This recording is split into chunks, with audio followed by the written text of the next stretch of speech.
Looking up now onto the next agenda item, which is action point 15, which relates to the master planning.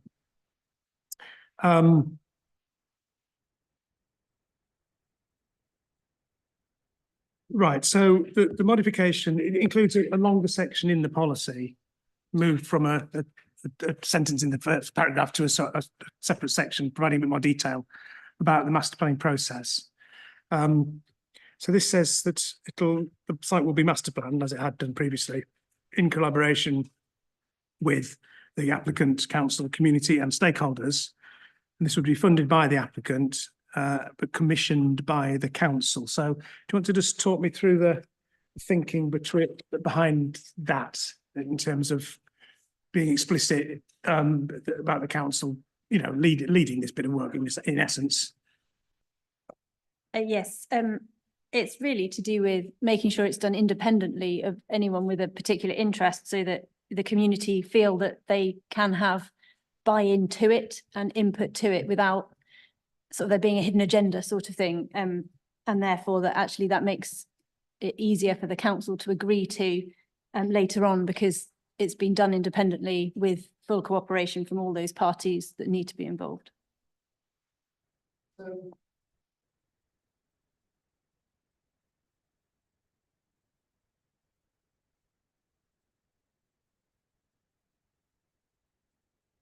Yeah, that's the intention. Yeah.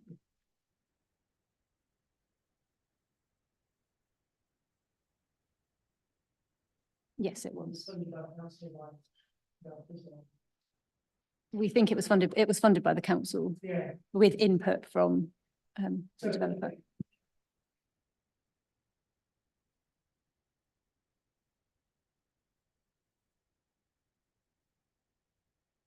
Yes, it has been.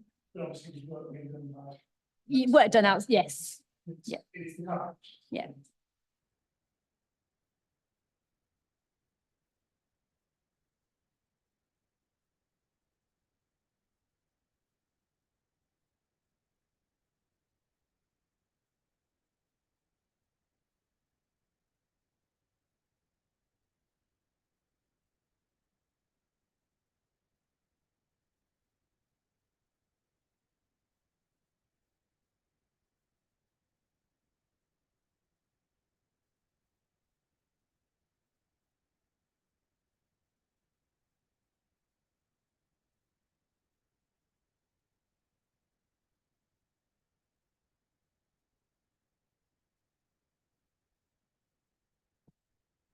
So in taking into account the council constitution and scheme of delegation, things like that, and the impact that this would have, it's considered appropriate for it to go through that formal approval process, so so that it can be considered at those public meetings. So that's the intention behind it, because it might have impacts over, more than one ward, for example. Sorry, so it needs to be formally agreed by the council? Yes. Yes. Yes.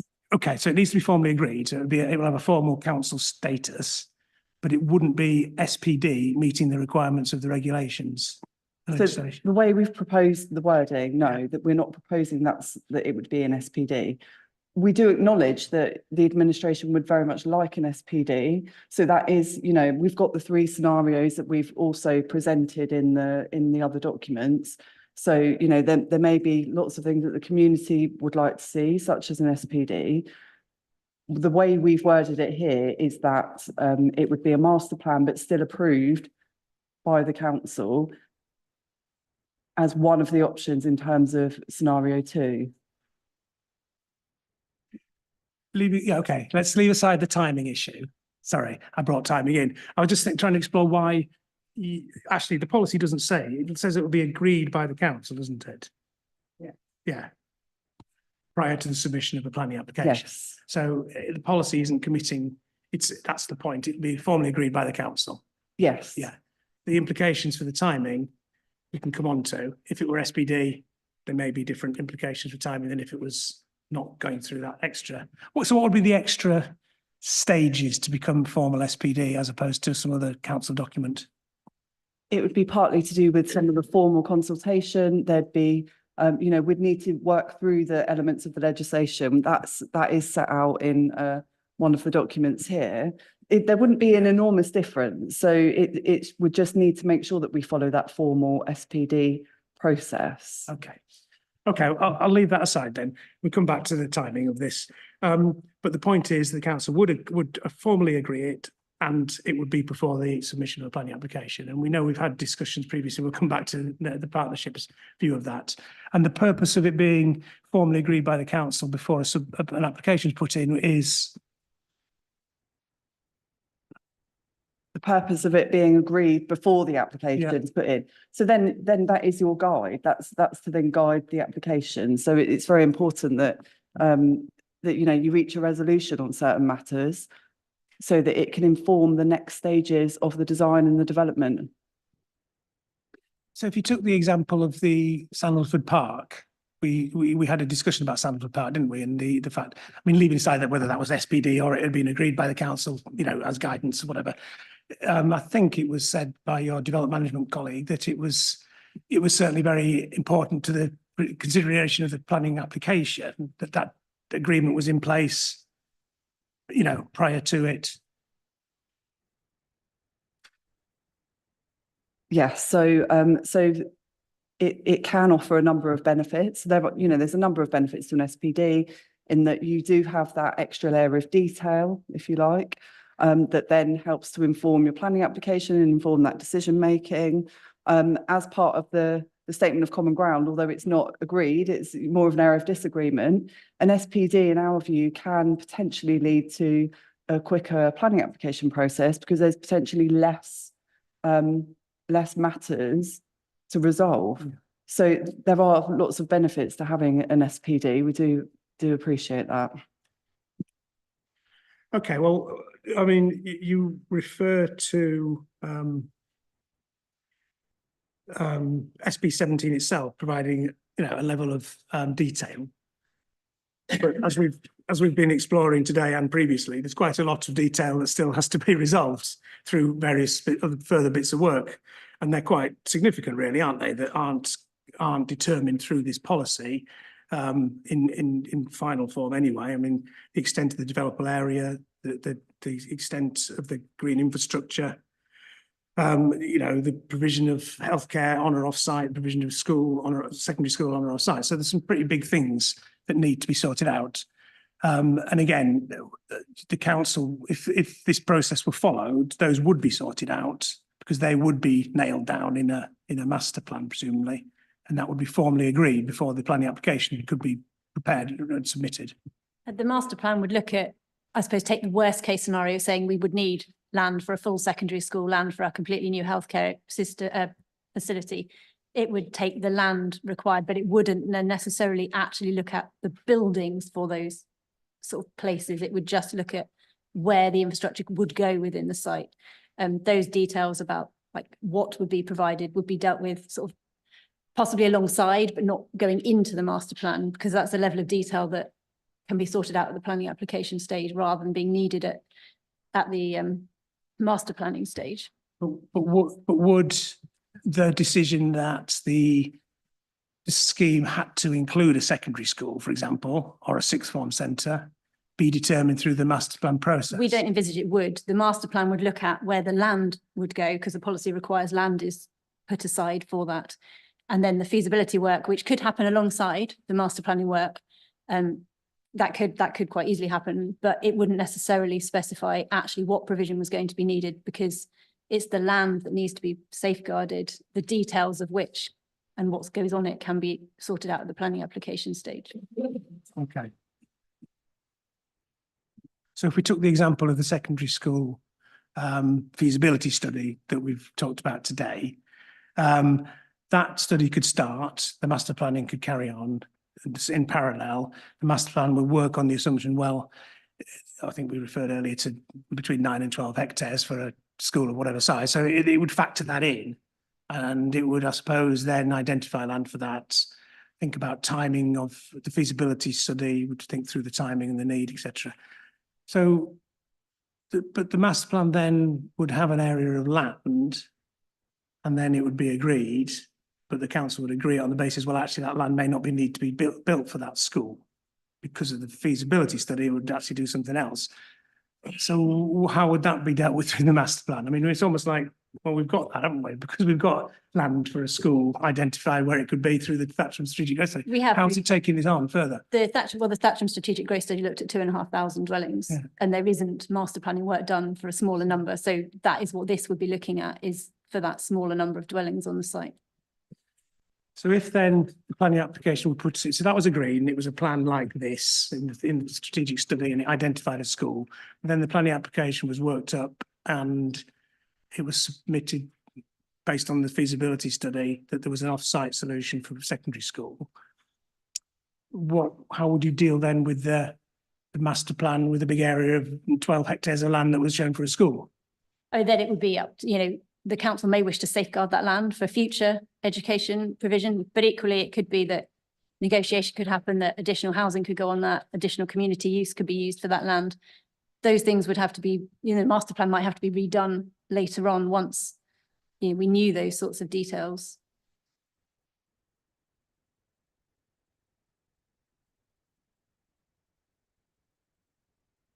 Okay, right.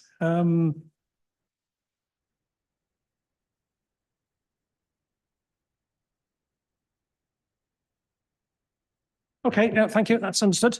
So let's get views from North East Thatcham, could we please first, and then we'll take contributions from others about this idea of the master plan. And you've got concerns about relying on the council to lead the process of the master plan based on what you've heard said there. Is anything further you want to say? I've obviously read.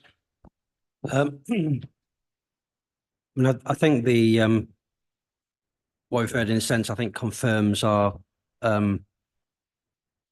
concerns about this. Because I think what I heard is the implication was that if the scheme was it's almost the purpose of the master plan is almost to provide what the Thatcham Growth Study provided, but for a smaller scale scheme. It seems to me is how it's being described. I mean, it's not immediately clear that if even at 1,500 that would be required, but it wouldn't, on the basis of, as it's described, be providing any extra certainty to the local community, which I think seemed to be the fundamental rationale that was the council saying is why it wanted to do a master plan before a planning application could be submitted. And I don't think we've heard anything to say what are the downsides of having a master plan and a planning application being prepared in parallel, with ultimately a requirement still, which we accept, for a master plan to be approved by the council before planning permission is granted. And the sort of practical point, and in the sense that the reason there's a most developments of this scale, it's perfectly normal and typical that the applicant prepares the master plan whilst they prepare the planning application. And actually it's the most efficient way of doing it. It's the most timely way of doing it. And it's a way of reducing the level of disagreement and conflict in terms of that process, because the applicant will be assembling the evidence base, be doing the studies that are required by the policy. It will be absorbing those. It will have in mind its own viability and technical considerations. It will be preparing the parameter plan that will be part of the planning application. And it will be entirely just natural, particularly for a scheme of this size, for the master plan to be just integrated within that process, to introduce, in a sense, a third party to do that work separately, just adds a layer of complexity. How do we know that the council will actually accept the master plan from that third party? And the final point, I guess, is what's the purpose of a master plan, and you know, what's the purpose of an SPD? And accepting I'm not going down the SPD route, but in terms of the, you know, the Sandcliffe Park example, that's one where you have disparate landowners and disparate developers, and the purpose of a master plan ahead of a planning application is to effectively hold the ring and coordinate so the different landowners and different developers know what their contribution is to a greater whole. We don't need that here. The four parties behind North East Action have a collaboration agreement. You know, they know what they are, what the commercial arrangements are in which they will deliver a comprehensive integrated scheme that will be integrated within the process in which a planning application is formulated. And quite frankly, the master plan doesn't provide any added value to that, because it's just a mainstream way in which the planning application is prepared. And it's committed that, you know, that would involve a pre-application process. It would involve a PPA. That pre-app and PPA would commit the partnership and the council to do effective engagement and consultation prior to the preparation and submission of an application. So it's difficult to see, you know, what the added value is of a master plan, which has the risk of delaying the preparation and submission of a planning application. And conversely, it's difficult to see what the downside is of proceeding with what we're suggesting, which is, yes, a master plan is prepared, but it's prepared alongside the planning application, and it's all, you know, considered and determined, you know, hopefully approved by the local planning authority through the normal planning application process.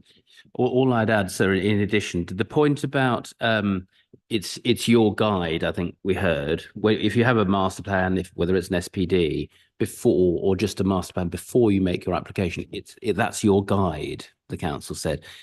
That's fine. As Mr. Spry said, the master plan approved by the council is a principle that we agree with.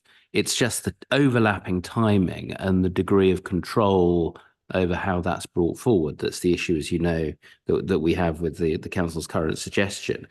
And the balance between the downsides and the upsides are pretty clear, because it's obvious that if one can't make an application until after it's finished, it's going to add, you know, potentially significant time. You can concertina a bit, but of course you can't really do the application properly until it's all agreed, and that may be contested. It'll go to committee, or so. There is a reality to the concern that the partnership expresses about how much longer the whole process would take. But the only other point I make, sir, is there are plenty of examples of master plans which are brought forward in parallel with planning application procedures, with either kind of traditional, if you like, conventional discussions with local people, consultation, or kind of enhanced versions of consultation, slightly more formalized processes. And if one of the points here is locals around parish council, town council, etc., around want to not just feel, but, you know, in a substantive way, be more involved in those discussions, that is not ruled out by the proposition that we're putting forward, which is that the master plan can be steered by the partnership and done in parallel with the application, but the application can't be approved until the master plan has been approved. All of those consultations can be set up in an enhanced way within that structure. No reason at all why that can't happen. So I think that's where we are on the balance of pros and cons, if you like, between the two ideas. Okay, I'll come down this way. Councillor Reid. Thank you, sir. As you're aware, I represent a ward that has about 32 acres that is going to be developed on, which is the parish of Midgham. And Midgham has about 120 houses in, maybe a few more than that. A village hall that's little more than a shed. I don't want to put it down too much because it is very much loved. The people look after it. It's very remote. In fact, it's so remote that the vote has to be taken in the local church. because the elderly residents cannot get down the hill and come back up again, certainly by walking. And clearly we also need affordable housing, especially in West Berkshire, where the average house price is 9.6 times the median income. And so we will be welcoming the new residents and hopefully many young families in the area as well.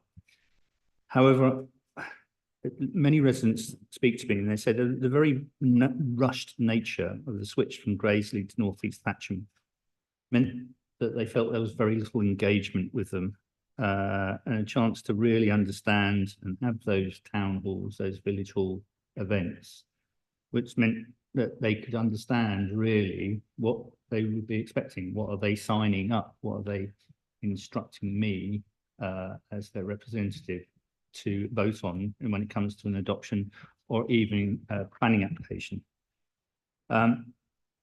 So whatever the master plan means and the supplementary planning documents, that will mean very little to residents. What they want to see is the detail of what they're going to be expecting, what their future will be, not only for them, but also for their much loved area that they're going to be in.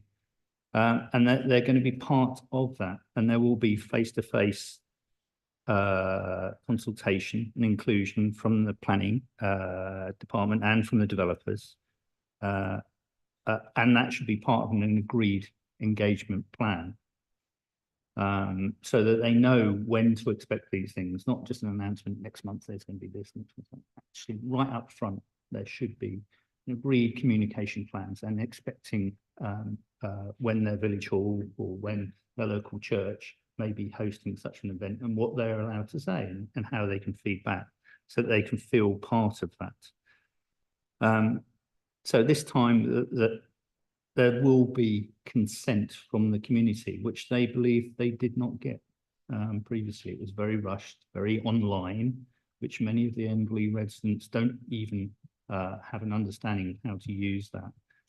And they feel, rather let down by members in the past who should have been representing them and failed to do that. And to a certain extent, that's why I'm sitting here today. So.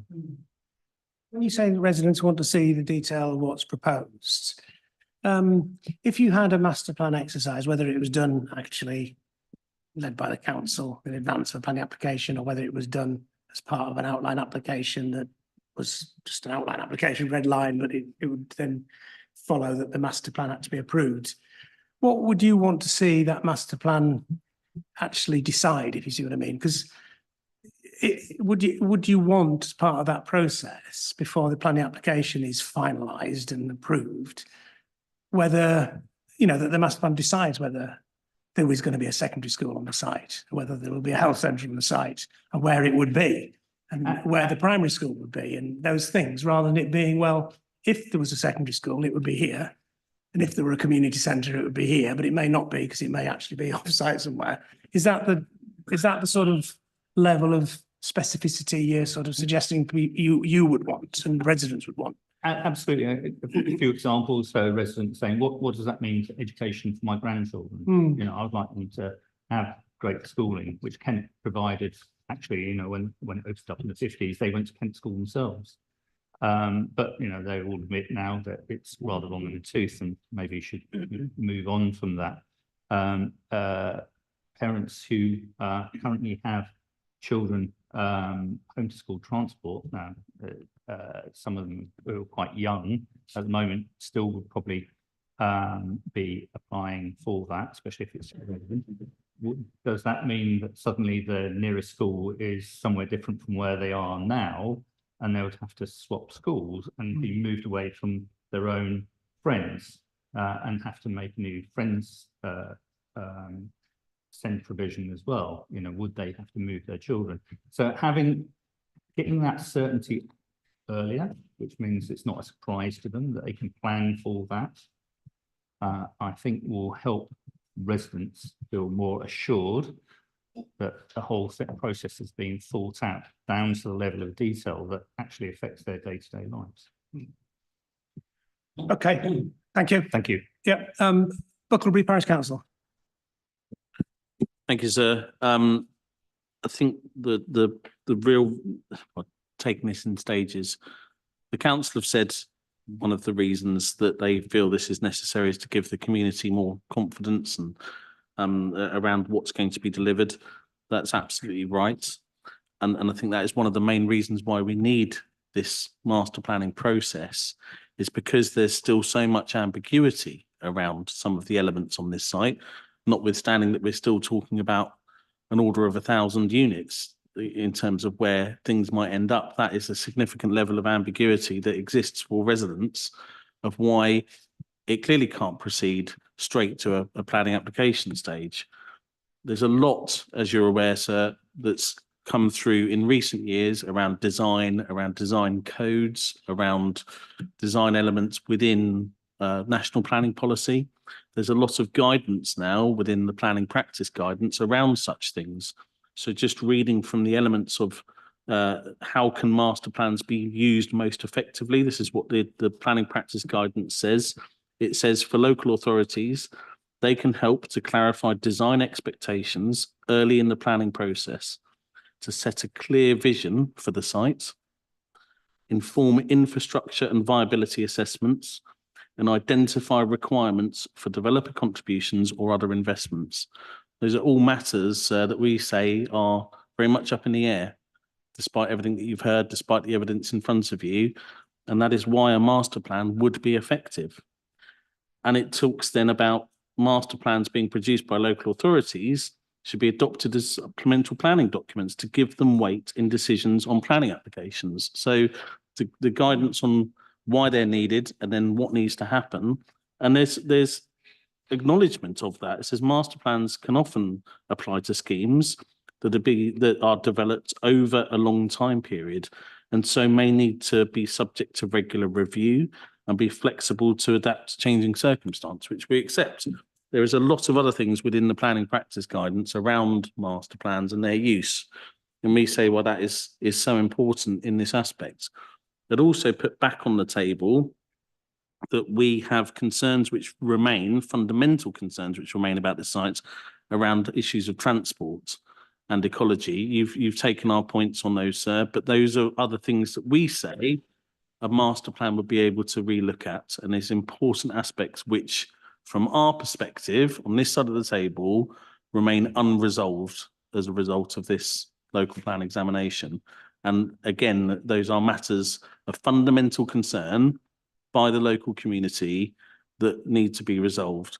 Now, there's no reason why things would just need to take a sequential approach. I could come to terms with a process where a planning application could be developed to some extent alongside that process, that you could run them alongside. But in order for it to have proper weight, in order for the community to buy into this process, it would need to be adopted, because I don't see why it couldn't be. And I don't see how a scenario where an SPD is simply developed and then agreed holds any weight and does anything of what the council are setting out to do in this process. So our base position here, sir, is that a master plan is required. The council are right that it needs to be done. It needs to be done in an independent process. The council told you earlier the Thatcham Strategic Growth Study was paid for by the council. That is incorrect. It was paid for by the developers. And that's been agreed. And I understand the council agreed to that when we said that previously. Well, we need to hear from the council on that then, on that process. But that's our position. And I think you understand the points.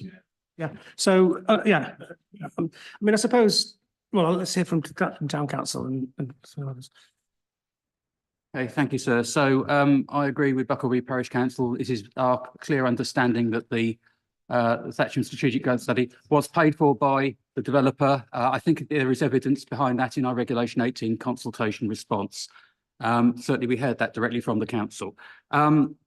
So we too have concerns about the approach. And if I go through the text and explain why, it says the site will be master planned, funded by the development and prepared in collaboration with the applicant. What does in collaboration mean? The council, the community, who are they, and other stakeholders, who are they, provided prior to the submission of a planning application.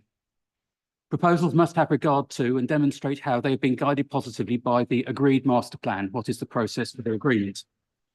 It is expected, this is the supporting text, expected, not a commitment, that development of the master plan would take place through planning performance agreement and at the pre-application stage, and that the final master plan would be agreed by the council. What's the process for that? Is that delegated or is that the councillors? No, I don't need, Yeah. it's not the role of the plan to go into this minute detail of procedural things like that. Principle here, So can we focus on, let me ask you a question.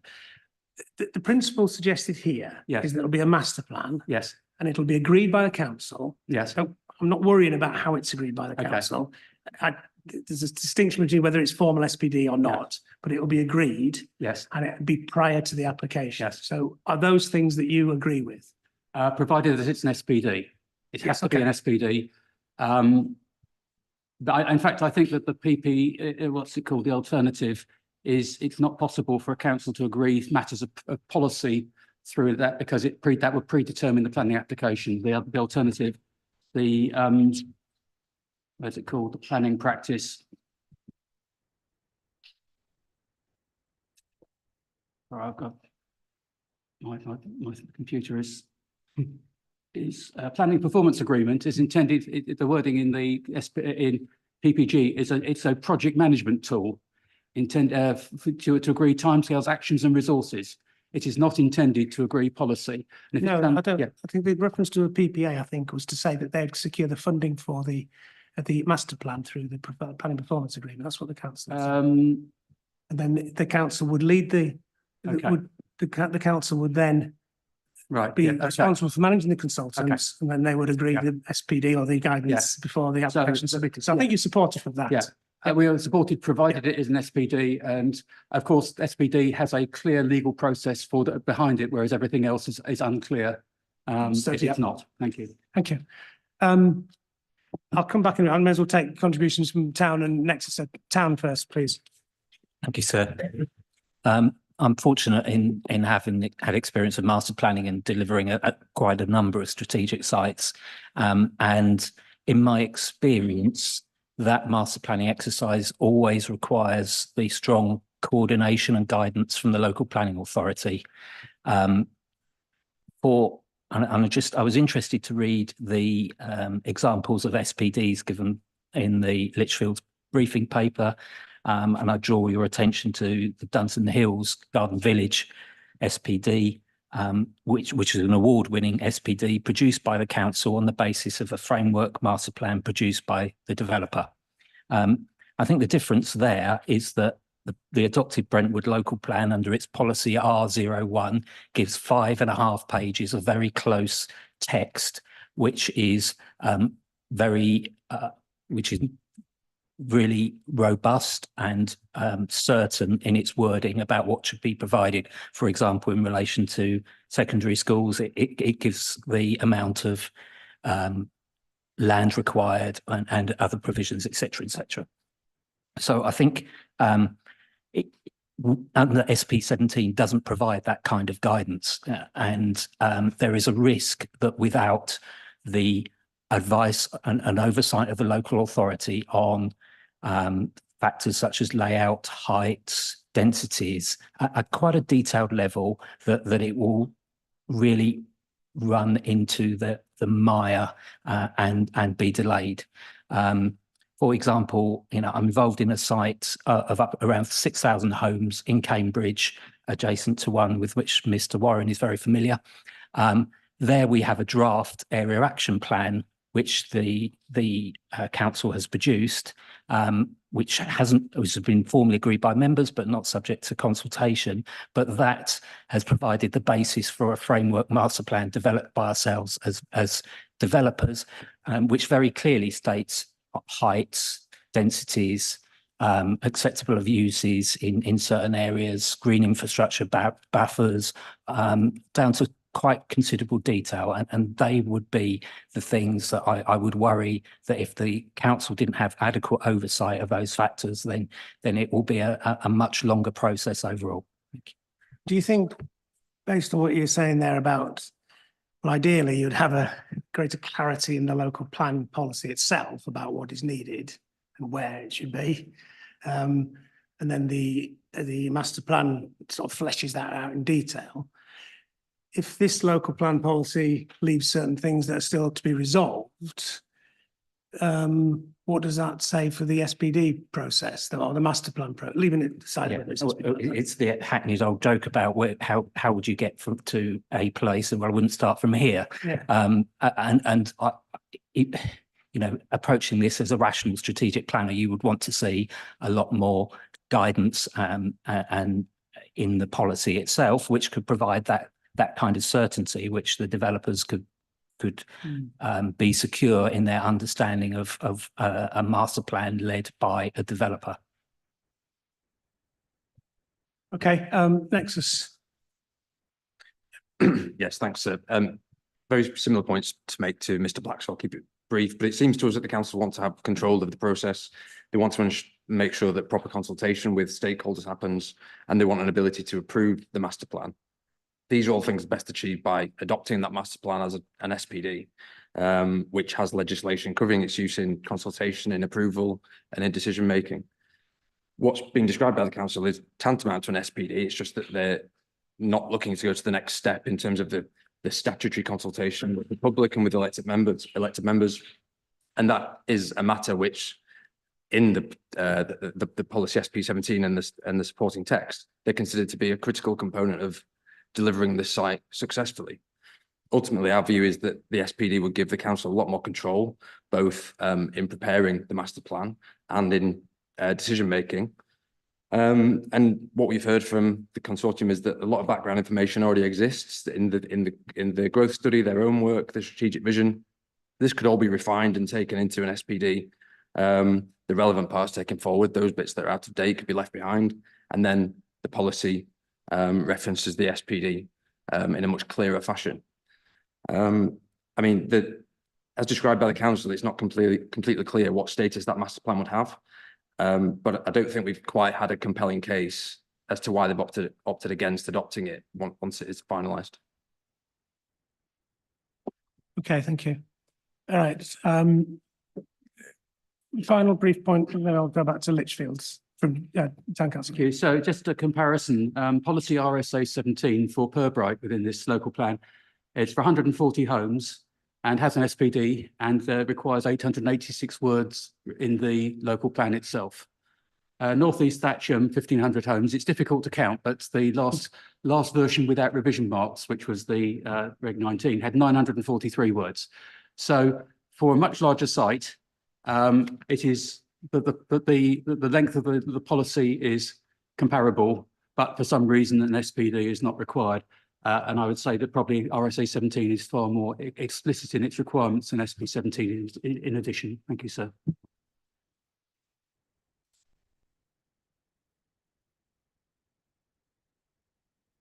Okay, thank you. Right, Lichfields. It was just a short point from me, and I'll pass over to Mr. Warren. But Mr. Black earlier on was giving you some references from the planning practice guidance. It might have been an omission, but it's worth reading the passages in full. If I give you the reference, sir, so it's ID 26-007. And Mr. Black referred to passages in which it referred to local authorities preparing master plans. I don't think he covered the bit where it refers to developers producing master plans. So the opening passages, master plans are most likely to be produced by local authorities or developers. Goes on to describe when local authorities do it. It then says developers may produce a master plan to help evolve their own vision for a site, assess options, engage the local planning authority and community in pre-application discussions, and support and outline planning application. Whoever prepares them, master plans can benefit from a collaborative approach between the local authority, site promoters and local communities so that aspirations and constraints are understood early on. So, and then goes on about care should be taken, the master plans are viable and well understood by all involved. So in a sense, it's actually the PPG is pretty well agnostic in terms of a master plan as to who actually prepares it. And in the circumstances here, which, you know, isn't 6,000 homes in Cambridgeshire, it's, you know, 1,500 or 2,500 in Thatcham with an existing growth study already prepared by the council and master planning work already undertaken by the partnership that has a collaboration agreement, and there are no other third-party landowners. There's actually nothing in the planning practice guidance that says the approach that we're suggesting of the applicant producing the master plan in collaboration in parallel with the preparation of a planning application, and then having the master plan approved by the council, giving the council all the control that it requires, but in essentially a decision-making funnel that's created by the planning application process. So the risk is that when you have a sequential process of a master plan where there's a planning application to follow, difficult matters always have the can kicked down the road. Whereas if it's done through the funnel of a planning application will not be capable of being determined until these matters are resolved.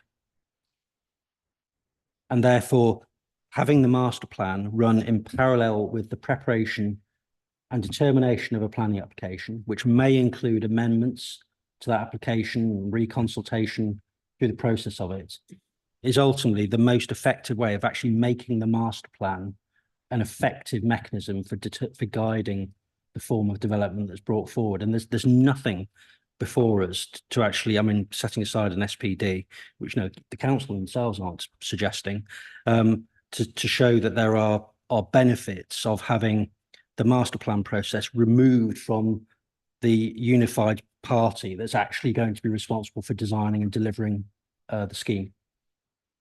I'll pass over to Mr. Watson. I won't add very much, sir, but just from a slightly different perspective and just focusing on the framework and soundness. It's I suspect properly characterized as an anecdote, sir, but it's a very recent experience that I've had which illustrates the illusory nature of this idea of certainty through documents like SPDs and so on. So I'm helping Clarion promote their 7,500 unit scheme on the borders of Tendring and Colchester, which has just gone through the examination of a DPD. So very, very large site, pretty, you know, land uses in the plan, quanta, way in, way out, pretty vague.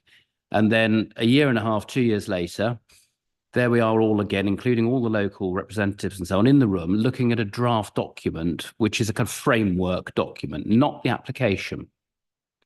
And throughout the representations made by local people, throughout them, almost every single time one of them spoke, they said, there's not enough information here.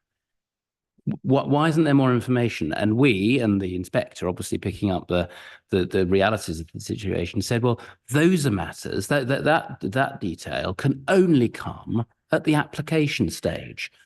And the things that people are most interested in are what the thing is really going to look like, exactly where things are, how high things are, etc., in particular areas, how the traffic's going to be managed during the application and development process. And those are quintessentially things that come during the application process.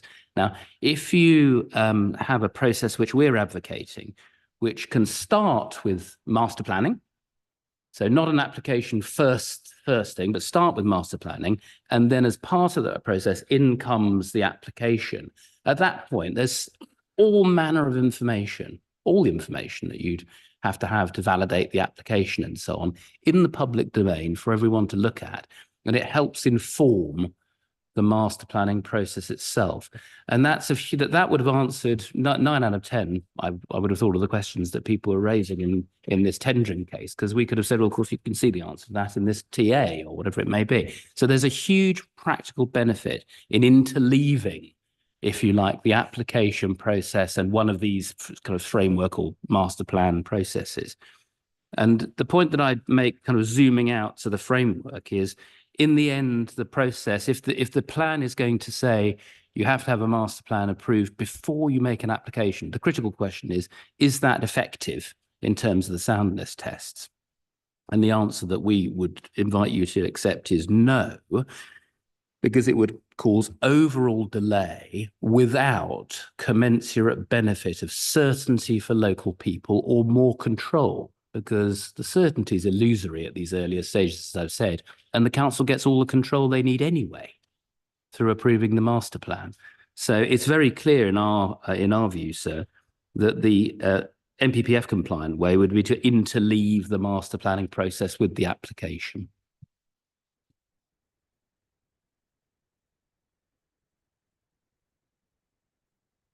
Okay, thank you. That's town council again. Thank you. So I think it's also worth looking at the statement of community involvement for West Berkshire Council, because that is entirely silent on matters other than policies. So there is no publicly available information on how these documents will be consulted upon during their development, like the master plan will be consulted on. And there's no real, as I was indicating from the wording of the documentation itself, there is no real indication in the policy as to what that be. We're just taking it on trust, and past experience with the strategic growth study vision for 2050 is that the trust is not warranted. Thank you.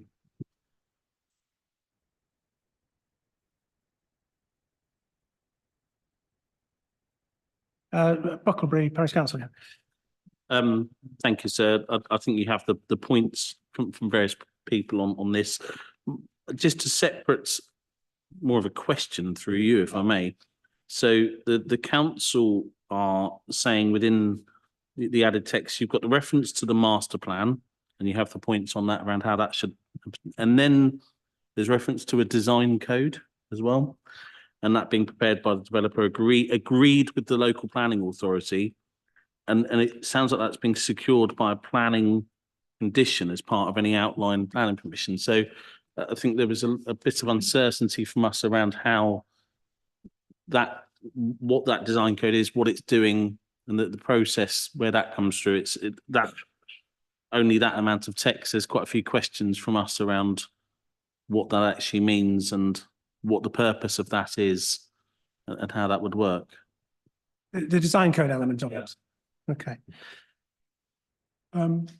Right. Let's go back to the council. Do you want to, so the master plan would be agreed, application would be put in, and then the design code would follow on from the master plan and provide the more detailed parameters that would then be subject to conditions at the outline stage that would then have to be complied with at the reserve matters. That's basically it, is it? Yeah, it's a similar approach to what's been taken at Sandalwood Park, is that the design code was, I think, conditioned as part of the outline application as to be agreed, and then the reserve matters would come in to needing to comply with the information in the design code. Going back to the value of the master plan, whether it's, which will be agreed by the council, approved by the council, either as a guidance document or as a SPD. So it would go to council, and there's a formal agreement, so it would have status. Fine.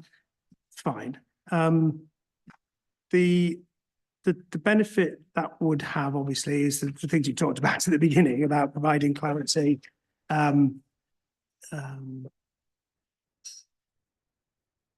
clarity for the planning application, for the decision making, for the community in deciding it.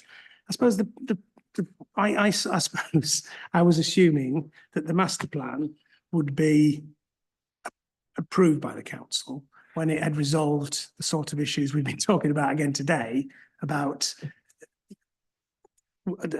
if there's going to be a secondary school on the site, how big it would be and where it would be.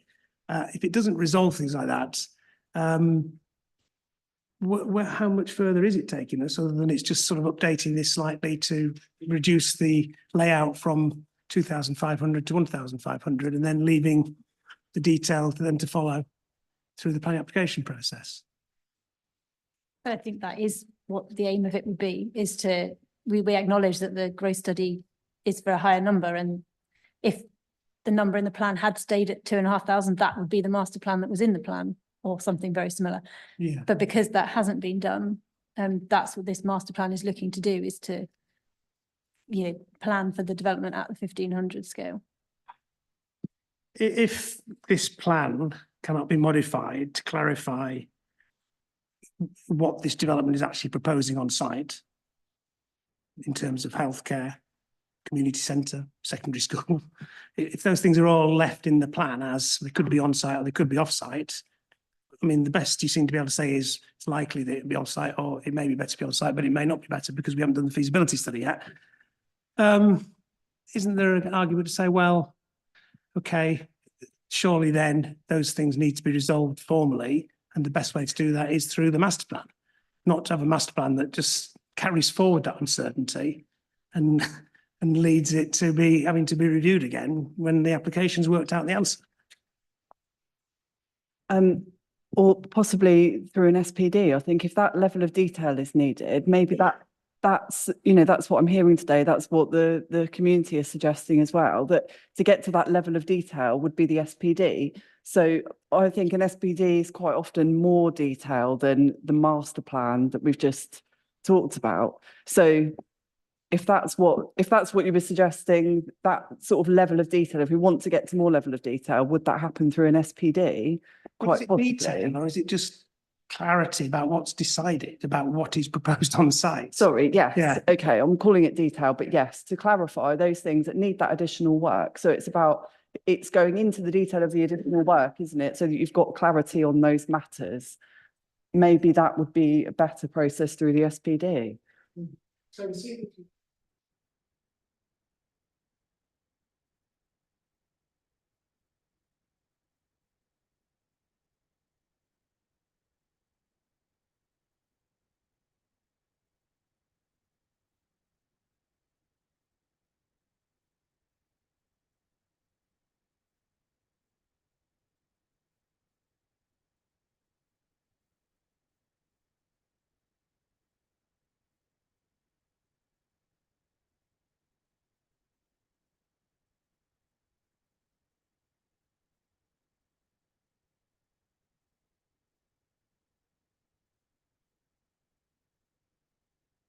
Yes, and the suggestion for the master plan process was to take into account, you know, that balance between timing, and, you know, having some more information to guide the development through the master plan. So that's why so far we'd suggested it would just be a master plan, to address that balance of timing. okay. Okay, understood. Thank you. Right, town again. We'll Just on terminology, so I'd suggest that if the master plan isn't clear about the extent of land requirement for a secondary school or not, then it isn't a proper master plan. It's some kind of development framework document. So, you know, that's not to say that there couldn't be options for the, you know, for different sizes of secondary school, picking on the secondary school provision, but it would need to be to give clarity to all concerned about land uses. I think ideally this policy should give clarity about what's proposed Yeah, on the but site. ideally, And that's what I was sort of expecting there was, but the more we've discussed some of these, the lack of clarity becomes greater in some regards, I think. yeah, I'm with you on that, Yeah. sir, which is why I pointed you in direction of Brentwood's policy R01. Okay, anything else? Sorry, sir. So I think two points. First one is there seems to be an inference that there's a sort of hierarchy of detail where one goes from master plan to SPD. An SPD is about the status of the document, not what's actually in it. So you know, what we're talking about is in a sense what should be in the master plan. Not entirely, yeah. and what status it has. Yeah. That's where I keep coming back to. Yeah. If the council formally agrees it as guidance, Yeah. it formally agrees it as guidance, it formally agrees it as SPD. I suppose in the decision-making process, it has a little bit more status, but in practice, it's, you know, the council saying this is our policy. Yeah. This is the plan. This is where the school will be. This is where the community centre will be. This is where the health centre will be. They will be provided. And then an application comes in, and if it doesn't have those things, well, you know, there's a discussion to be had. Yeah. Your process is, well, those things can be sorted out by us leading a master planning process in collaboration with the council and the community. We'll do the feasibility studies, it'll feed through, and there's a sequence and it'll get there in the end. That's Yeah, colloquially. I mean, I think it's the point around these things do all need to be resolved. yes. And no planning permission should be granted until, you know, that they are. The question is, what is it that will actually motivate all parties to actually deal with these issues? And, you know, when sort of push comes to shove, when do those judgments get made? And I think our concern is that if we're relying on a master plan before a planning application can be submitted to deal with all of that, in the sort of wider circumstances, there simply isn't the drive to get those decisions made. And it's the decision-making funnel, as I described it, in which a planning application is determined, that actually puts the pressure on all parties to actually deal with all of these points, because ultimately that's got to feed through into, you know, whether the planning application can be determined and what the heads terms of 106 agreements, all of those kind of things. And that's, in our view, the best mechanism. Otherwise, we risk saying, let's do a master plan. Oh, we haven't sorted out this, we haven't sorted out that. Well, I tell you what, we'll leave that to the planning application. And in a sense, nobody benefits from that, because there's an extra sort of stage of engagement, a whole series of matters risk being deferred, and there's very little, if any, gain from essentially a whole period of time that's been added to. Okay, understood. Bucklebury. Yeah, I think Mr. Spry's analogy of the decision-making funnel is a good one. And I think the reality is that we aren't very far down that at the moment, and we could have been further down that if further detail was done as part of the plan-making process. So there is a necessary amount of detail that still remains as part of this. And yes, you know, we're talking about things like the school and the feasibility study that could have been front loaded as part of the plan making process, but it hasn't been, and we are where we are with that. But I think to then try and go down the decision making funnel too quickly wouldn't be the right thing to do either. And I think that's the risk here, that there are things that need to be done that are unresolved, and there's a process in which you've got to go through to resolve those. I think you're quite right that to do a master plan where those points hadn't been resolved as yet merely just repeats what's already been done. So there is a sequence of things that need to be done here. There's a timescale impact. I understand that, but it doesn't mean it's not necessary. And in fact, it's even more necessary because of where we are after as a result of this examination. Okay, Thatcham Town Council. Thank you, sir. I don't really understand this argument about the difference in time, because if the document is going to have public consultation, the time taken for that to be done properly is the time taken for consultation on SPD. If the document is going to be submitted to the council, the members for consideration, the time taken for that is the same whether it's an SPD or another document that they're asked to consider. So that suggests to me that the difference in time is due to the difference in maturity of the documents or the ability of people to comment on them as they're developed. I'd also comment that if things are left to the planning application stage, while the council might be in a position to work on the development at that time, the public are only presented with the final results of that for either support or rejection. We don't have any opportunity to comment on refinements to a plan once it's submitted. Well, we can comment on them, but by and large, they can't be taken into account. So by the time that the plan is submitted for determination by the council, which is when a planning application is seen by members of the public and other councils and stakeholders, it is too late to make modifications. We're only asked to agree or to disagree with it. Thank you, sir. Okay, understood. Right, any final comments from anyone or from the council on this? Anything further you want to say before I leave it for now and give some more thought to it? Okay, fine, thank you. So let me now just talk about the site plan again, and then I think we'll have a break.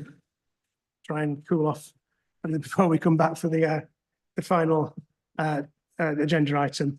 So we have an indicative site plan. We've talked about green infrastructure. It doesn't show a lot more than green infrastructure and the access points, which are also described as indicative and features around the site. It would be described as indicative, it would be referred to in the policy as indicative, and it would be caveated by, well, this is all to be worked up through the master plan and led by the landscape visual impact assessment, etc. So fine. I don't think I've got any more questions about it. Does anybody else have anything else they want to say? Yes, Councillor Reid. I suspect that this is more my level of ignorance of how this all works, but again, it's having to be a communication channel to the residents. It would be good to get this guidance. I see on the map it says site boundary. How is a site boundary different from a settlement boundary? Normally, I would have expected to see a settlement boundary tight around the actual developable land. Maybe some clarity. Is that something that could be put on just so that we can show the residents? I think that we had the discussion similar to that when the plan was first submitted and we discussed it in May. Originally, the settled boundary was drawn around the whole allocation. So the settlement boundary was pushed out beyond the green infrastructure. So we had a discussion about, well, is that right? Because surely it should be where the developable area is. And because the developable area hasn't been defined yet, the settlement boundary has been left to exclude the whole of the allocation. And this is explained in the words in the plan as modified, saying that the settlement boundary will be drawn once the master plan has been agreed and the developable area has been agreed, etc. So in effect, the settlement boundary would follow on from when the development's been decided, basically. Brilliant. Thank you, sir. Yeah, okay. Bucklebury Parish Council on the settlement boundary. Yeah, thank you. So I think the main, No, not the settlement boundary, on the site plan, sorry. yeah, the main concern we have is just what we accept it's indicative, but the showing of the access points there, you've taken our points around concern around the highways and that, and I think that introduces ambiguity that we wouldn't want to see as part of that. There's some significant concerns, so that's the only thing we have to say. So you'd rather there weren't any indicative access points? Okay.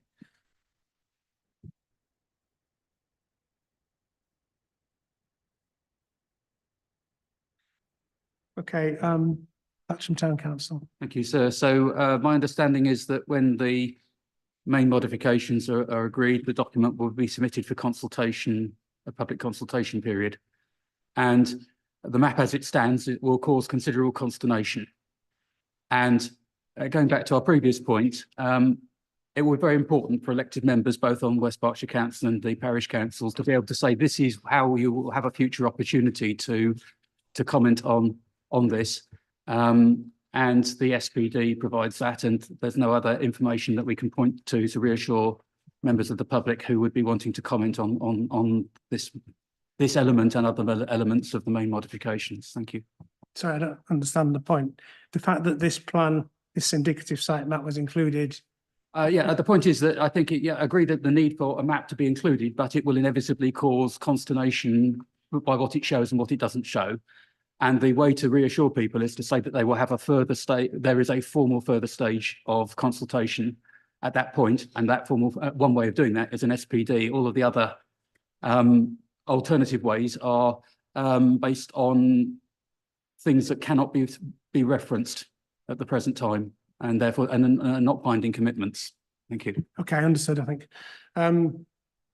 Anything further on the site map or indeed the settlement boundary? I think I included under this.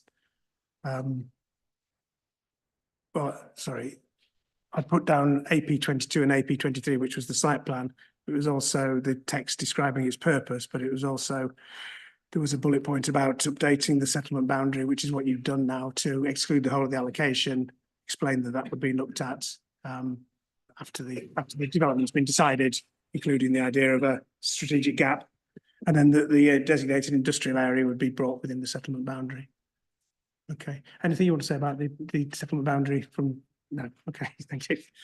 Right, yeah, councillor Reid.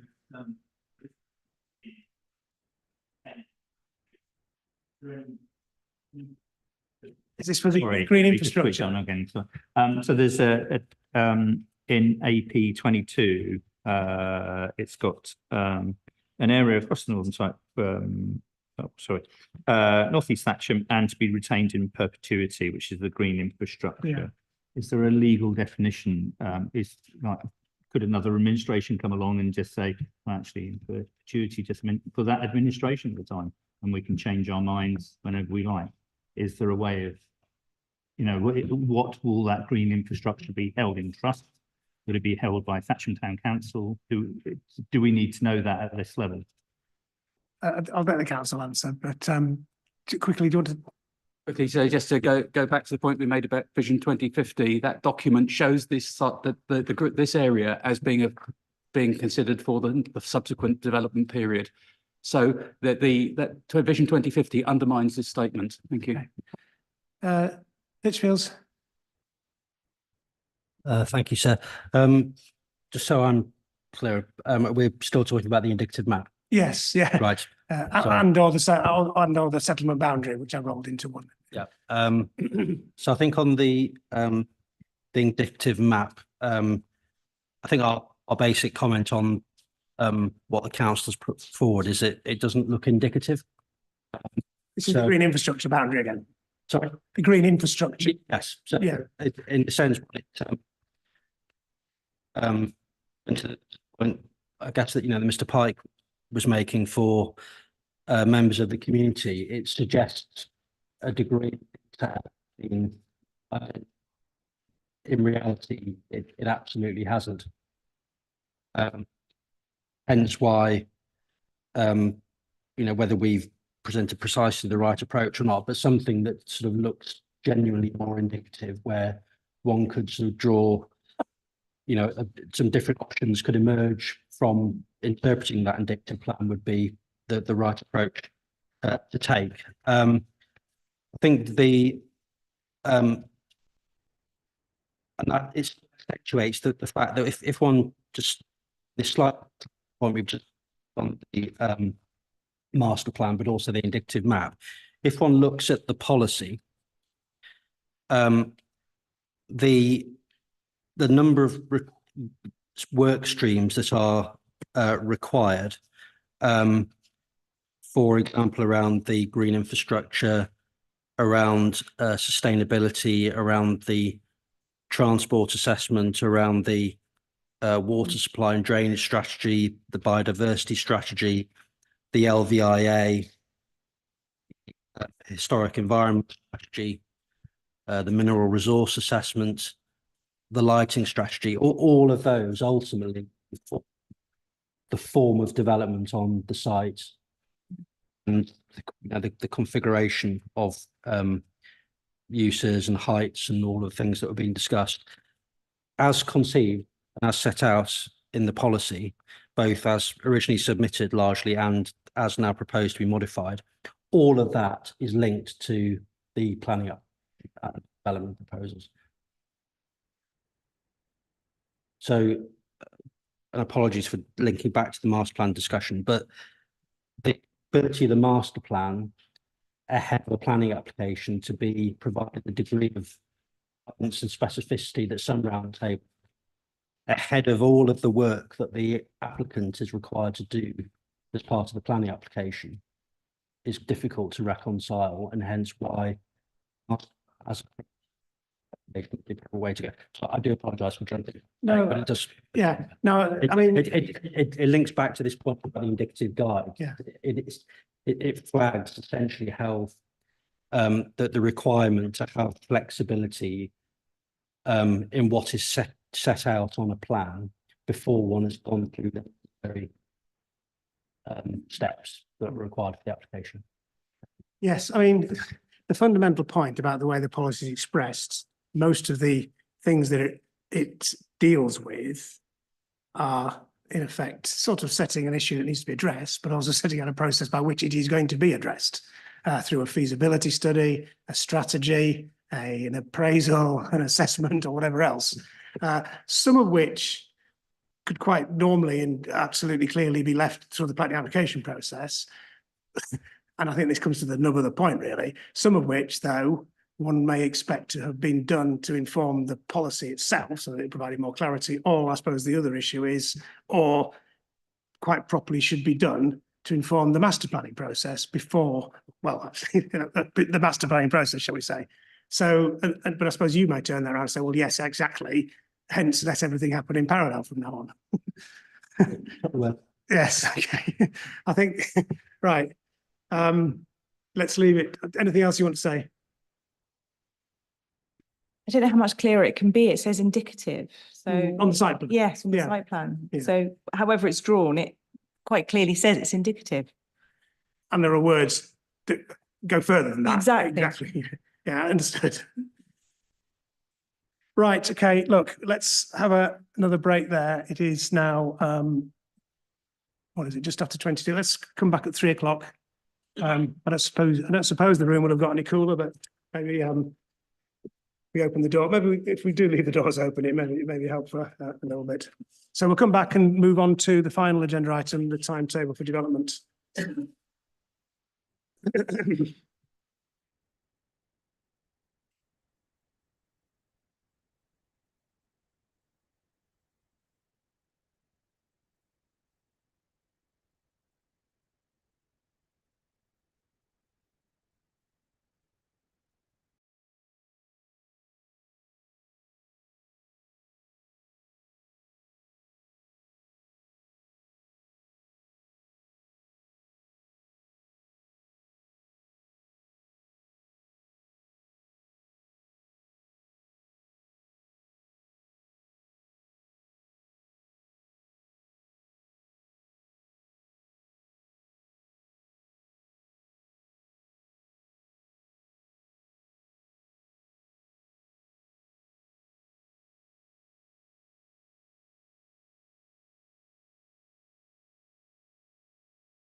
Move on to the last agenda item, which is about the timing of development. Now, obviously, there were some estimates provided previously based on discussions between the site promoters and the council.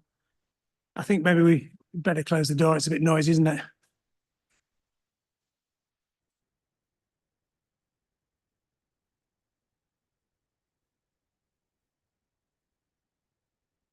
Thank you. So they were set out in the trajectory, which I can't remember what it was now, that we discussed at the housing and supply information. Anyway, both the supply for the plan period and the 5-year supply. But in response to this action point, you've undertaken further work in the context of the start to finish evidence, but also further discussions about the master planning process and looking again at detail, the ongoing work, etc. So thank you for working together on that and providing information about potential timescales. I know it's always difficult to predict these things, but it's helpful that you've got some different scenarios set out and also got some high and low estimates, because I think, you know, that's recognises that there's a degree of uncertainty about all this. But it's important for me to consider this in the overall, well, for a number of reasons, obviously about to do with what the policy requires, but also to do with how this site could contribute to meeting housing needs over the plan period, but also potentially in terms of 5-year supply, but we'll come back to that. So anyway, you looked at 3 options, as I suggested, based on the discussions we had previously, which, and this is picking up what we've just been talking about really, the difference between them is if the council were to adopt a master plan as an SPD before the application's done, and we'll talk more about that in a minute.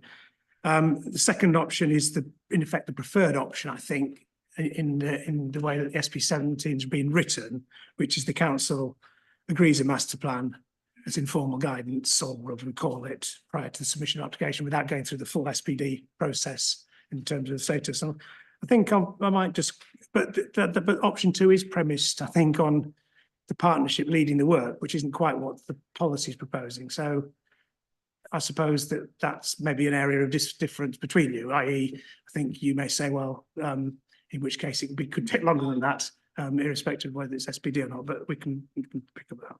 And then the third option is the partnerships preferred option, which is bringing the master planning process in parallel with the application and getting all that work done through in parallel. So we can look through the implications of the possible timing for that. So as you've said, start to finish doesn't deal with the issue about SPD and how long it takes. It looks at time from the submission of an outline application through to development starting and then build out. So you did a bit of extra work, the partnership did a bit of extra work looking at this and some examples, which gives an indication of, well, the examples indicate somewhere between 15 months and 3 years for SPD to be approved. So those timescales are reflected in the stage 3 block in table 1 in the statement of common ground, I think, aren't they? Yeah, you're nodding, yeah. Okay, fine, thank you. The council, you said you hadn't had a chance to verify the particular timescales, but you're not actually disputing it. I mean, fine, SPD could take between 15 months and 3 years, yeah. But that isn't actually, well, okay, fine, we'll leave that there. The option 2, which again is having a master plan prepared in advance of the planning application. The timescales for that are, I think, about 9 to 18 months, and they're the 2 different columns in the table 2, is it, in the statement of common ground? Yeah, okay. And is that based on an assumption that it would be a master plan, as you alluded to earlier, really, which is not waiting for necessarily all of the feasibility studies to be finished off? It would be updating something similar to the growth study layout concept plan for a smaller scale development of 1,500. That's correct. Yeah, okay.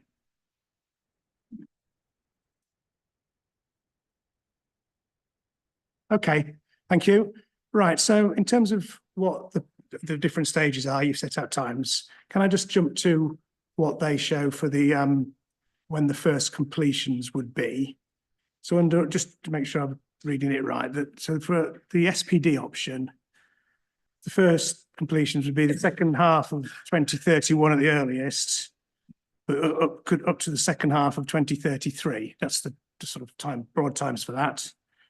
The second option would be early 2031, between early 31 and early 32. And then the third option would be first completions mid 2030. So getting started earlier. So option 3 would allow them to start around a year earlier than option 2, your preferred option from your point of view. And but if it was SPD, it would add at least another 6 months, but potentially more onto that. Okay. In terms of getting development started and the relationship between what start to finish says, finds, and this particular site, I think you pointed out that there's a number of features of this site that would allow quicker than average compared to start to finish to get build to start once you've got an outline application into first completions, and those being there's no major upfront infrastructure, big off-site infrastructure you've got to wait for. There's no reliance on third-party landowners or utility providers. It's greenfield site. So those things mean that you could look at the below the average in start to finish. I'm looking at Mr. Spry, sorry. That's correct. I think I would also add, and I think it's in here, but it might not be in the section we've just looked at, but the point around there being a collaboration agreement for all 4 developers. So it's not like there are 4 separate developers who've suddenly got to sort of come together and work out how they're going to implement and take forward their individual phases as part of a wider whole. There would be, a single outline, and with all the parties already bound into it. Yeah, okay, thank you. Understood. Okay, thank you for that. So in terms of build rates, the start to finish average is 150 per year for around a 2,000 scheme. Again, this site, you agree, could deliver 190 a year once it gets going on a basis that 1, there could be 5 outlets. 2, there's a high proportion of affordable housing. So you've got 40% being provided not by one of the private, so it's a different market, different provider. Okay, so that's where you would say there's a reasonable prospect of going beyond above the 150. Just in terms of that amount of development taking place and Sandalford Park, which isn't that far away, Sandalford Park would have already started, wouldn't it? Sandalford Park East would certainly have started. Sandalford Park slightly ahead of this timescale, is it? Well, We'll find out and let you know. yeah, okay, but you're not you've thought about that and the amount of development. You're confident that the market could deliver this number of homes on the 2 big sites with some overlapping in the early 2030s. Yes. Okay. So on that basis, option 1 with the SPD, what this shows is it could deliver 1,500 in the plan period, could be a couple of hundred lower. Option 2, more likely to. Option 3, 1,500 completions before the end of the plan period by 2040. Okay, so that's that. Just in terms of the 5-year supply, and going back to the issue that we discussed, obviously, when we had the housing land supply in the context of the new NPPF and me trying to envisage a 5-year supply situation from 2026 onward. The trajectory you used when we had that discussion assumed 320 from North East Thatcham from 2026 to 2031. Yeah. So 320, and that was based on the first year of 20, then 140, then 160. I think this now, if I looked at the dates and compared it to that trajectory, under option 1, there wouldn't be any by 31st of March 2031. There may be a few under option 2, 20, I think, on these figures. Option 3, could deliver up to 76 or so. So the implication for 5-year supply from 2026 based on this is that it would take off most of that 320 in effect.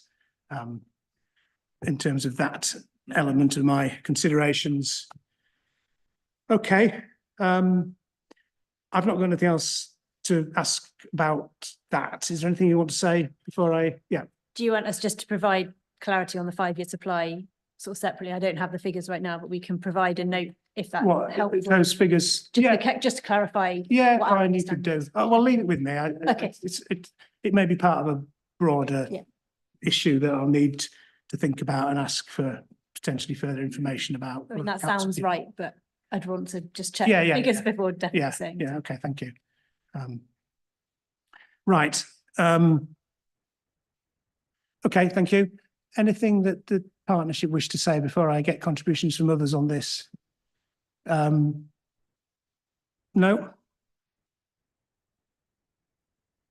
Mr. Spry, no, fine, okay, thank you.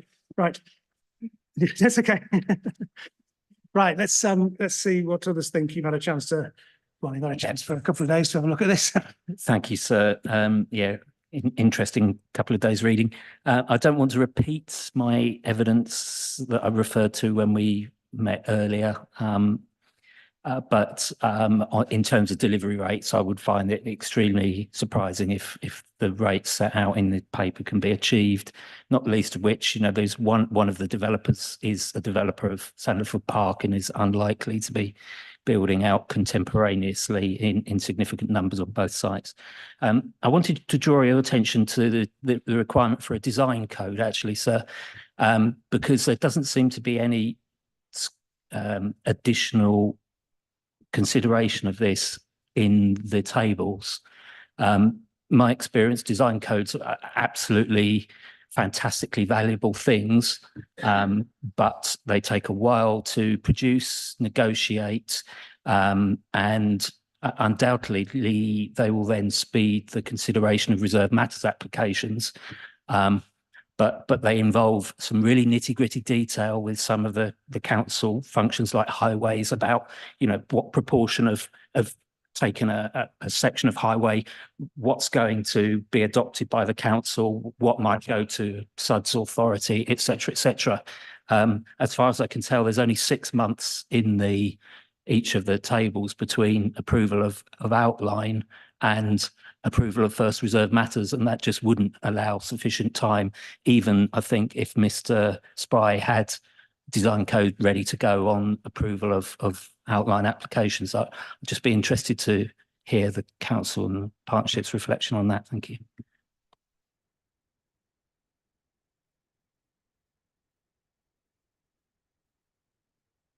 Okay, thank you. Let's go on round provision. Thank you, sir. I think we would just stress the need to take a precautionary approach with the delivery of the site, particularly with the council's record at Sandalwood. So we're 12 years after the adoption of the core strategy, and we're still not delivering a single dwelling there. And obviously, there's a general acceptance in the framework that lead-in times for these larger sites can take longer, and problems can arise as you go through the process. I just got one particular concern with the planning approval period. So there's a couple of examples here where I think we're probably being a little bit optimistic over and above what's in start to finish. So in terms of the actual planning approval period, which that's your validation of your first application to your first detailed permission. So I think steps 5 to 11 in the statement of common ground. So the lower quartile figure for sites of 1500 is around 3.7 years. And the counts, the statement of common ground refers to Q2 to 2026. Sorry, which stage in the tables are we talking about? 5 to 11. 5 to 11, yeah. So I've taken it from option 2, as that seems to be the preferred. Yeah, fine, yeah. That's fine. I think they're broadly the same, actually. Yeah. Yeah, go on. Yeah. So yeah, Q2 to 26 and Q1 29. So that's just less than 3 years. So that's obviously lower than even the quartile figure. And obviously, as I say, with the council's record of delivery, that seems a little bit optimistic.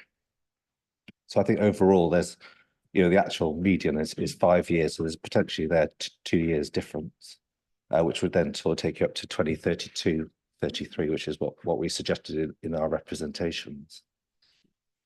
And then just with the delivery rate, again, we're referring that to 2,000 plus dwelling schemes, whereas I think the statement of common ground specifically is referring to the 15 dwellings, 1,500 dwellings. And in terms of the actual average scheme is 110 dwellings, so a significant shortfall, and even again the upper quartile there figure is 130.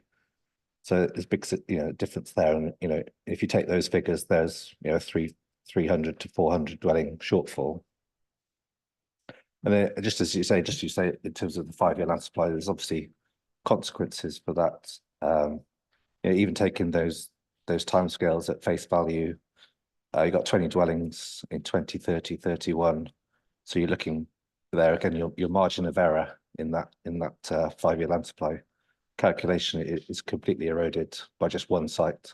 And obviously we've talked about other sites and lapse rates and the windfall and things like that. So I think you've got that point.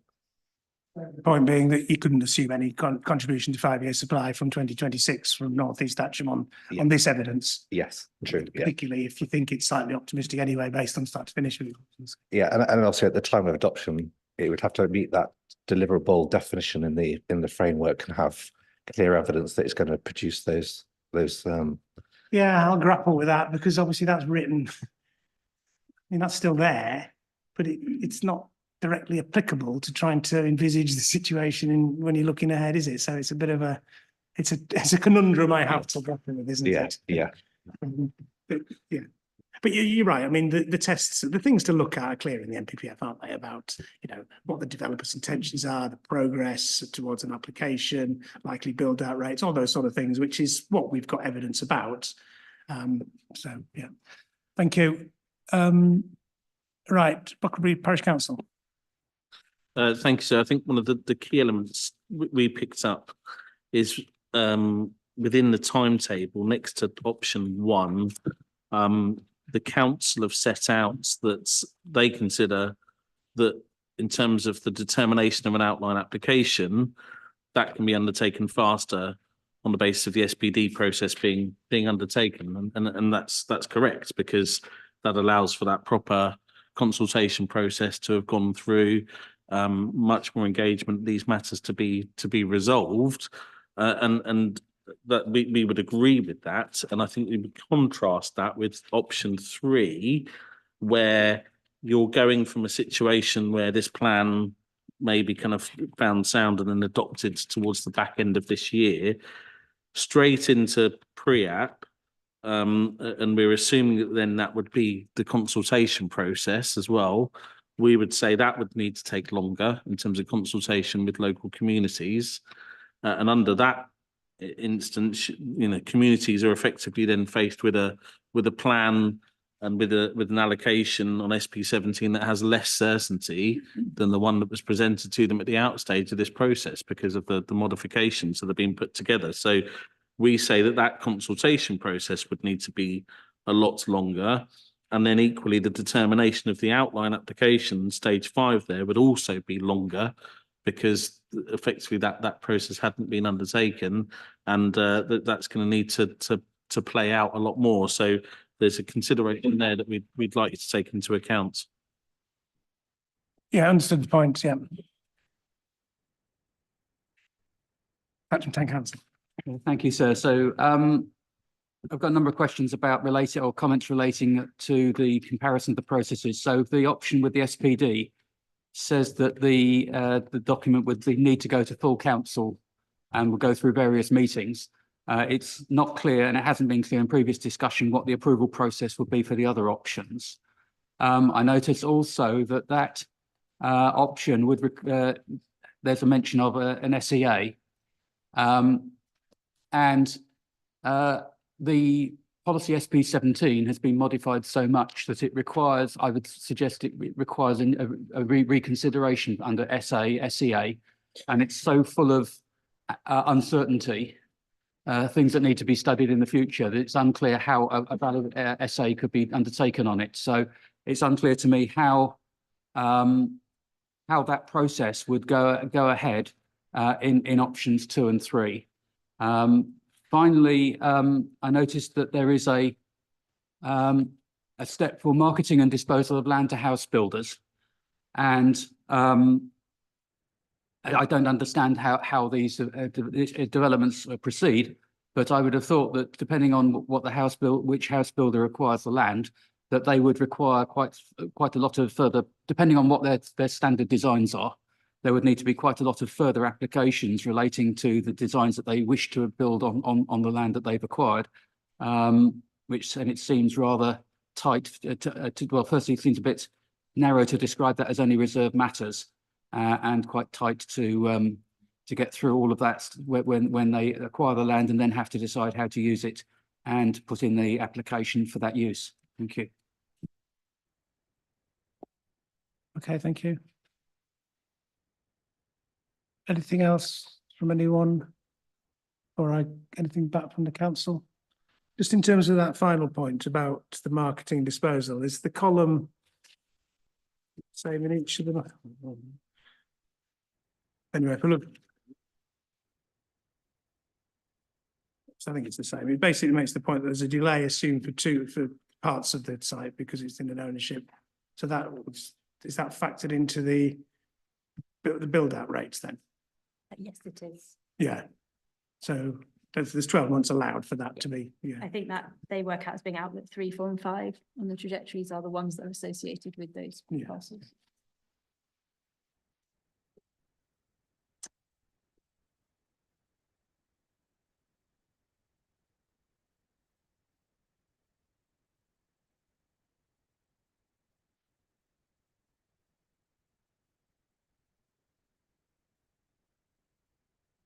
Okay, right. I don't have any other, oh, sorry, North East Thatcham Partnership. Sorry, just to pick up on a few points which might be helpful.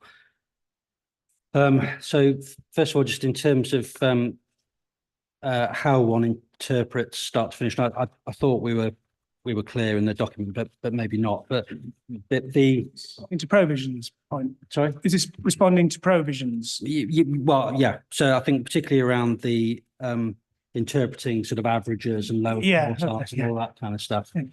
You know, what a lower quartile means is it means a quarter of all the schemes sampled are going to be either, you know, quicker or slower than what that lower quartile is measuring.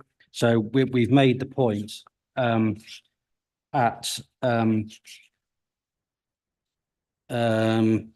it's on page 50 and 51 of the well, 51 actually of the council's response.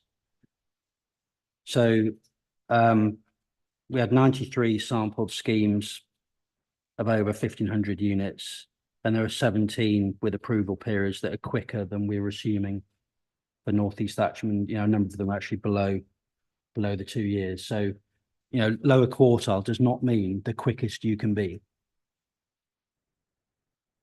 And you've got to look at the circumstances of obviously what's going on in terms of the application. So, you know, some of those schemes that are built into the averages and the lower and upper quartile figures are ones that have planning circumstances that are very different to North East Thatcham, and it will include, for example, ones that have gone to appeal, ones where an application has been submitted ahead of a local plan and it's held in abeyance. So this one needs to be very sort of cautious about assuming that all of these other schemes are kind of ran smoothly, and before us at North East Thatcham we have the one scheme that's going to have barriers that are going to cause it to run. So in fact, the evidence points another way. On build rates, in terms of Donington, simply not the case. Two separate local markets. There's plenty of developers will have more than one scheme in a single borough. Donington's intention in this trajectory is entirely as per it's set out here. There are examples in start to finish about build rates with 5 outlets, and that shows those rates being significantly higher than is shown in our agreed trajectory. So table 5.2 start to finish shows a scheme with 5 outlets, an average, I think, doing 286 at 57 completions per outlet. So there is quite a conservative set of assumptions built into the trajectory. And then I think on the point around the SPD and the master, I think we've kind of already made that point. It doesn't follow that an SPD is a different type of master plan from a master plan. And as I say, we've made the point around a master plan integrated in the planning application process is one that ought, on balance, to be quicker. But it's worth noting, in a sense, in the ground, the working assumption is that the council approves the master plan, and also, as you pointed out at the beginning, that the developer sort of leads on the process of preparing it and drives it forward. Thank you. Sorry, under option 2, it's.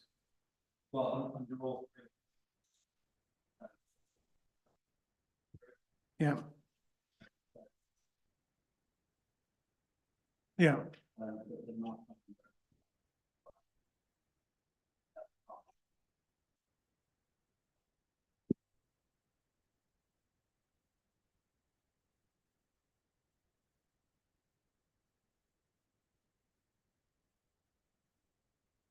Okay, understood. Thank you. Town Council. Thank you, sir. Just an observation that it remains entirely unclear to me if the SPD route is not followed as to which documents would be approved at what level in the council. But if the first time that the elected members get to see the document is the planning application, there's a greater chance it will be rejected and go to appeal. So there's a probability that the non-SPD routes a greater probability that the non-SPD routes will be delayed by an appeal than ones where the elected members have already had the opportunity to see the SPD. Thank you, sir. Okay, understood. Right, anything else from the council? Town? I just wonder if my question on design codes got lost, sir. Oh, yes, design codes factors into the planning approval processes in stages, whatever they are. Yeah, no disrespect meant, but just got a terrible memory. So the point really being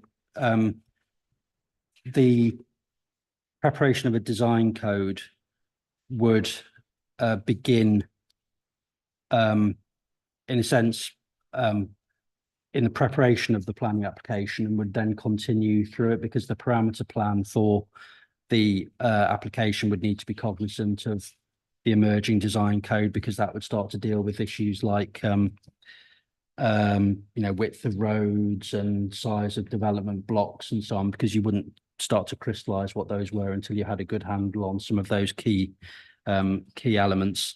And then so you've got that overlap with the preparation of the application. You've got the overlap of the 12 months that's assumed for determination of the application, and you've also got the overlap with the completion of Section 106 and other agreements.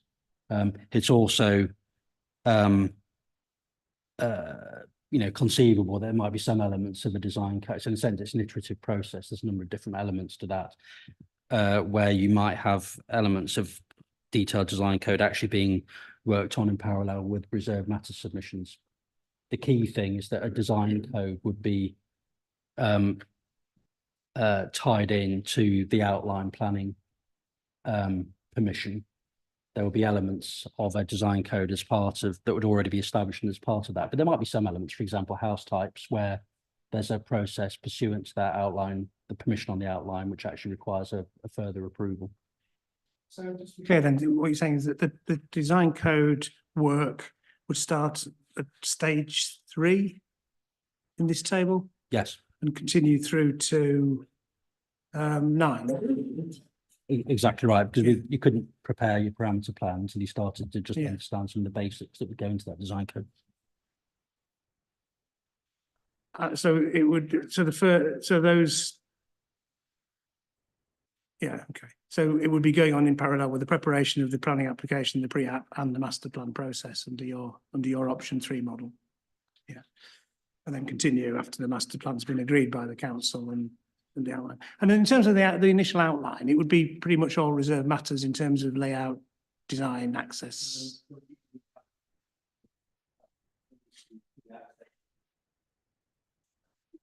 So access. You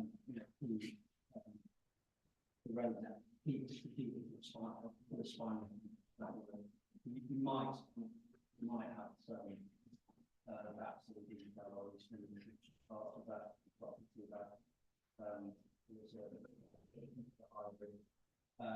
there'd obviously be a grant plan because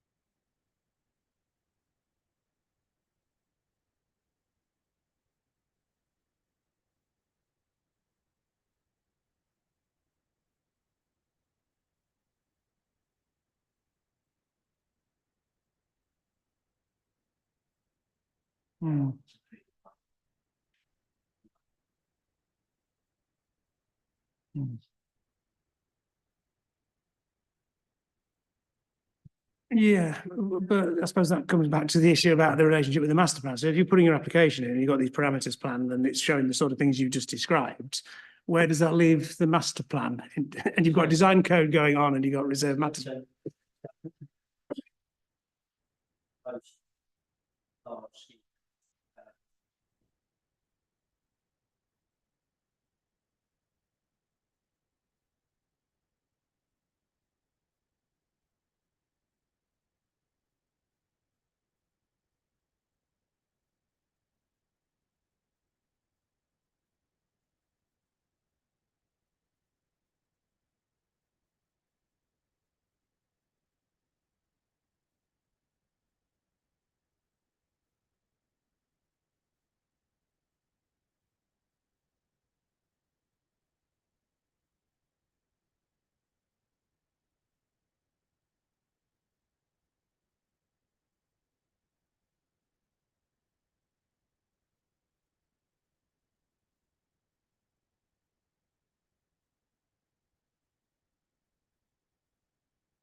Okay, and so thank you.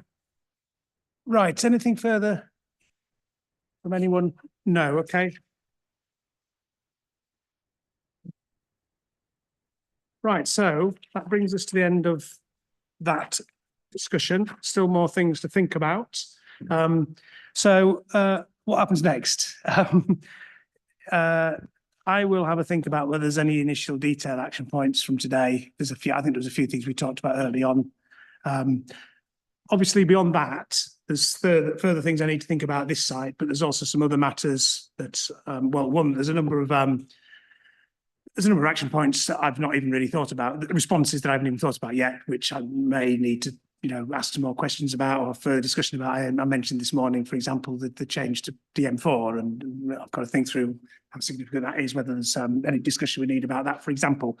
There's also some other matters, as I've said repeatedly, I think, both in instructions here and in my notes, etc. There are some matters, obviously, when I've been through all these hearing sessions and need to think about things in the round, there may be, or there are certainly will be some further things that I will need to make some further advice about, whether that's through an action point or an interim findings or a combination of those sort of things. So that is what I need to go through and do next.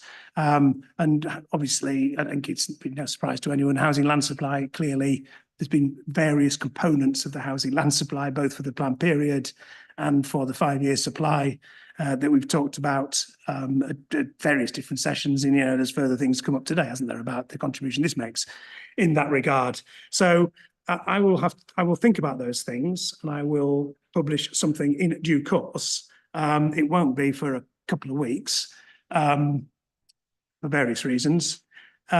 We have reserved days, 23rd and 24th of July.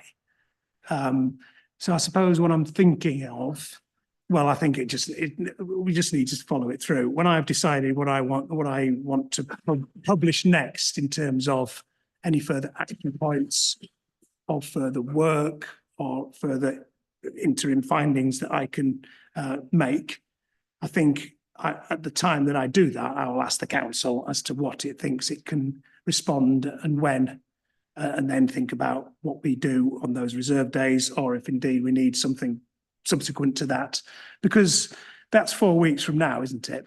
23rd and 24th of July.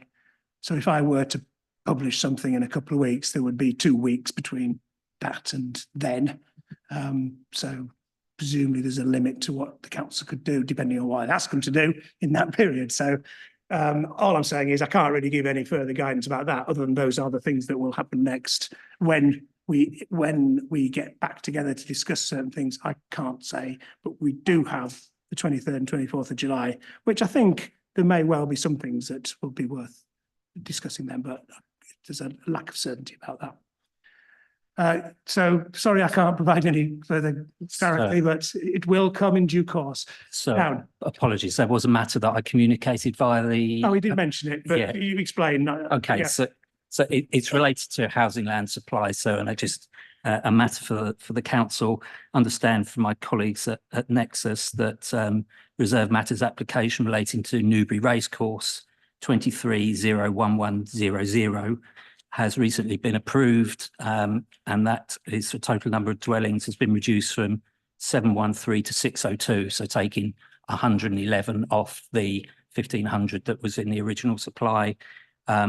In the exam 12, which is the housing land supply situ paper from February, there is a note to say that the council said, as this application is still pending determination, reduction in housing numbers will be taken into account when the permission is approved. Now that that permission has been approved, I wonder if the council might take it into account. Well, exam 12 was a document the council published as an annual position statement on housing land supply.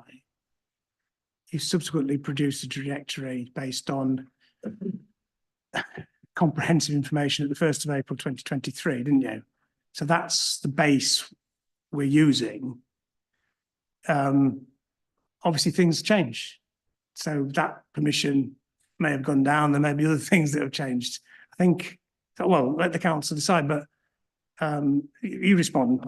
I mean, it may be a fact, but I'm just a bit wary to sort of start updating this on an ongoing rolling basis. So I think the simple point is that there's a cut-off point, and if it's updated in order to take that into account, then it would need to be updated in order to balance things out, to see where other things have moved on. Yes, so at the moment I'm working to the 1st of April 2023 based. I take the point that it's an acknowledgement already in there that that's the case, but things can go either way, can't they? So I think at the moment I'm saying, well, let's keep the base date as we've got it. We've got the trajectory and comprehensive information. That said, on some of the sites like this, where we've had a specific discussion, there isn't it's a bit different than where there's a planning permission. When we've got a planning permission, we're taking it as it is on the 1st of April 2023. On the sites without permission, it's a bit more fluid than that, in the sense that we're looking at the information that we've got as we discuss it as we go through. So I think that's the best I can say. Okay, for now on that one. Yeah. Right. Anything else? Any final queries or anything from anyone? Well, thank you. It has got warmer as the day has gone on, but we've got through. We finished, and there'll be a football match starting before too long. So, oh, you've got the sunshine outside to enjoy. Anyway, so you will hear from me again in due course in terms of what I've explained as best I can. Thank you. Question briefly, on behalf of Coldash Parish Council, because you asked for some reconsideration of the sites within Coldash Parish. I'm not sure if there's going to be any further discussion on that. So. What? Well, I can't remember their numbers, but these were the ones that you asked in relation to the HELAR. So perhaps don't answer now, but if there is reconsideration, further consideration at a future session of those sites, could it be that those parish councils, the affected parish councils, be informed because they wouldn't otherwise be following the examination? Are you talking about the sites that were identified as being now by the council as being potentially available and Yeah, suitable? that was the one, yeah, HELAR yes, sites, it's. Yes. Right, understood. You're asking. So if there's any further consideration of them in the future sessions, and I'm not sure if there will be, could you inform the relevant parish councils, because they may not be, if they're not aware that that sort of has been reopened. I don't know.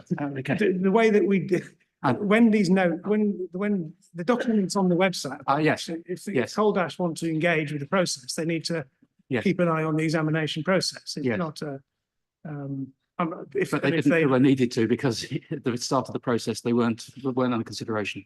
But Understood. Thank you. Okay, thank you.